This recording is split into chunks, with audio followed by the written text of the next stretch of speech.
समेता रामा ऋषि समेता। बैठे आसन ऋषि समेता, बैठे आसन ऋषि समेता। हर्ष उठे मिली रमा निकेता, हर्ष उठे मिली रमा निकेता। यही विधि होई नाथ हित मोरा, यही विधि होई नाथ हित मोरा। करहु सुवेग दास मैं तोरा, करहु सुवेग दास मैं तोरा। सिया राम जय राम जय जय राम, सिया राम जय राम जय जय राम। जय सिया राम जय जय सिया राम, जय सिया राम जय जय सिया राम। लक्ष्मण जी कहने लगी कि हे नारायण, नारद जी को इतना क्यों आप भ्रमण करा रहे हो, इनका इलाज कर दो। विष्णु भगवान कहने लगे इलाज तो तब हो जब या तो फोड़ा पूरा पक गया हो या तो उभर रहा हो तो दाब दे, बीच में तो दाबा जा नहीं सकता। इसलिए ये नारद का जो फोड़ा है अभी ऑपरेशन लायक नहीं हुआ, जब ऑपरेशन लायक होगा तो ऑपरेशन भी हो जाएगा, नारद भी ठीक हो जाएंगे। और नारद जी कहने लगे प्रभु मैंने ये कर दिया वो कर दिया। विष्णु भगवान सुनते रहे क्योंकि वही हुआ जिसे शिव ने मना किया था। तो बोले नारद बहुत बढ़िया बात है, आपने काम को जीत लिया, जितेंद्रिय हो गए। तो बोले नारायण अब मैं जाऊं? बोले हाँ जा सकते हो। और प्रणाम करके जैसे ही चले वैसे ही भगवान ने सोचा अब नारद जी की परीक्षा तो ले लिया जाए। वहां पर एक शील निधि राजा थे और मायावी सारा स्वयंवर रच गया शीलनगर में, सारा मायावी। और नारद जी जब वहां पहुंचे तो पहुंचने के बाद में जब दरवाजे पे गए तो लोगों ने बताया राजा शील से कि ऋषिवर आए हुए हैं। राजा शील दौड़ करके गए और वहां से आनंद पूर्वक ऋषिवर को अंदर ला करके उचित आसन दे करके बैठाया और बोले प्रभु आप बैठिए और जलपान ग्रहण कीजिए। जलपान के उपरांत राजा शील ने क्या किया, अपनी कन्या को लेकर के आए। बोले प्रभु इस कन्या का कुछ भविष्य विचार करके आप बताइए, भविष्य कैसा रहेगा। माया रची मायापति की, और मायापति की माया मायापति के ही साथ चली जाती है, और हम इंसान तो मोह माया में पड़े हुए माया में ही रह जाते हैं।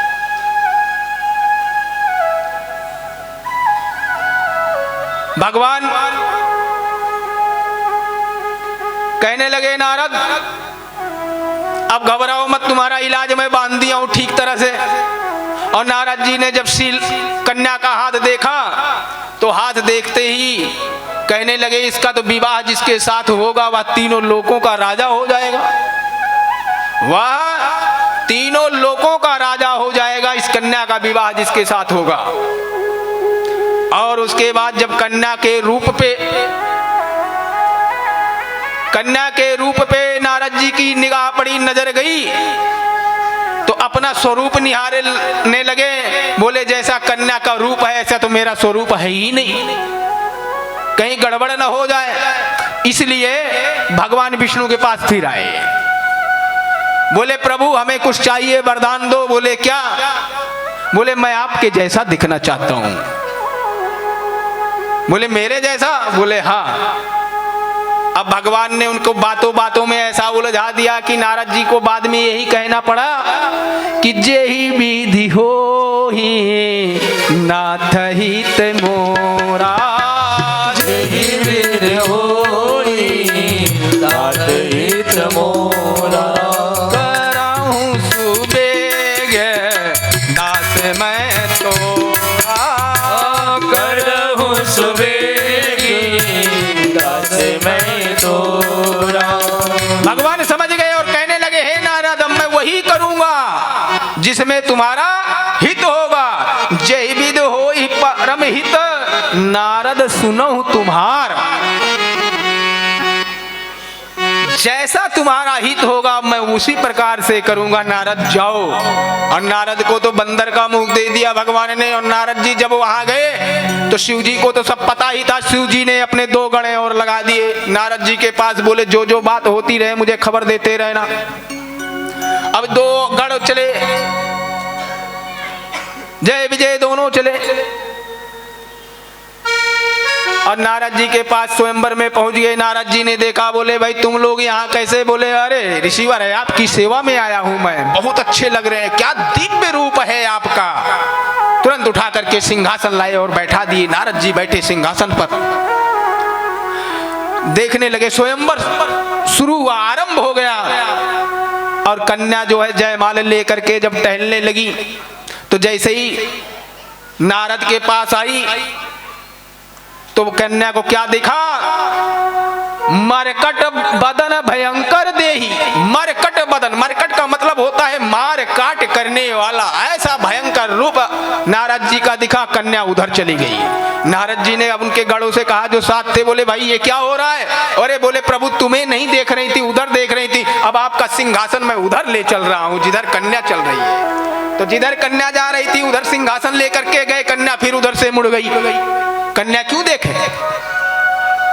ऐसे ही कुछ देर चलता रहा, बहुत देर हो गई। नारद जी गुस्सा हो गए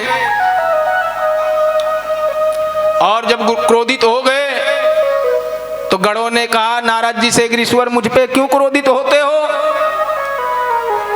बोले कन्या हमारे पास नहीं आ रही है, हमारे समीप नहीं आ रही है, मैं जिधर जा रहा हूं उधर से मुड़ जा रही है। तो बोले नहीं नहीं, अब इस बार यहां बैठो, यहां पर कन्या आएगी और तुम्हारे गले में ही जयमाल डालेगी। सब माया की, मायापति की, माया नगरी, माया की रचना माया में रची गई। और उस मायापति ने माया रथ पे सवार हो करके अपनी माया को फैला करके उस कन्या माया मोहिनी को ले गए। भगवान आए लेकर के चले गए। नारद जी बड़े गुस्से। नारद जी इतना गुस्सा हुए कि जिसका कोई हिसाब नहीं, क्रोधित हो गए। गणों ने व्यंग कसने लगे। बोले प्रभु नारद से, बोले ऋषिवर, बोले हाँ, बोले कन्या तो आई और आपकी जयमाल नहीं डाली और भगवान विष्णु आए और लेकर के चल दिए। नारद जी बड़े क्रोधित। बोले क्यों, ऐसा क्यों हुआ? बोले प्रभु मैं कहूंगा तो मुझे श्राप दे दोगे, इसलिए इधर आओ, जरा चुल्लू भर पानी में मुंह देख लो। आज भी लोग कहते हैं चुल्लू भर पानी में डूब मरो। दोनों गढ़ ले गए नारद जी को सरोवर में। बोले इसमें अपना मुंह तो देखो। और जैसे ही सरोवर में मुंह देखा तो मुंह तो भाई बंदर का। और नारद जी क्रोधित हो गए। नारद जी ने वहीं श्राप दिया जा करके। बोले हे प्रभु, जिस तरह से मेरा मुख बंदर का हुआ है, इसी तरह से एक दिन ऐसा आएगा कि बंदर ही तुम्हारे साथ होंगे और कोई साथ नहीं देगा। प्रभु विष्णु भगवान ने 2 बार मोहिनी का रूप बनाया। एक बार मोहिनी रूप और दूसरी बार विश्व मोहिनी रूप। विश्व मोहिनी रूप यहां बनाया था और मोहिनी रूप तब बनाया था जब समुद्र मंथन हुआ और राक्षसों को, निशाचरों को मदिरा पिलाई और उनको अमृत पान कराया। और वो भी बनाते नहीं, क्योंकि तुलसीदास जी ने पहले ही लिख दिया था क्या? शंकर सुवन केसरी नंदन, शंकर सुवन केसरी नंदन, शंकर सुवन केसरी नंदन, शंकर सुवन केसरी नंदन, तेरे प्रताप महाजगवंदन, तेरे प्रताप महाजगवंदन।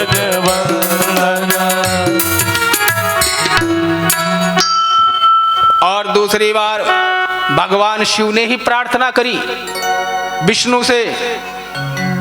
बोले प्रभु मैं भी वह रूप देखना चाहता हूँ मोहिनी का, जिसे देख करके दुनिया मोह जाती है। विष्णु भगवान बोले बस करो, रहने दो, कहीं तुम भी मोह जाओ तो मामला खराब हो जाएगा। बोले नहीं, एक बार तो दिखा दो, एक बार है आप मुझे भी अपना मोहिनी रूप दिखाओ।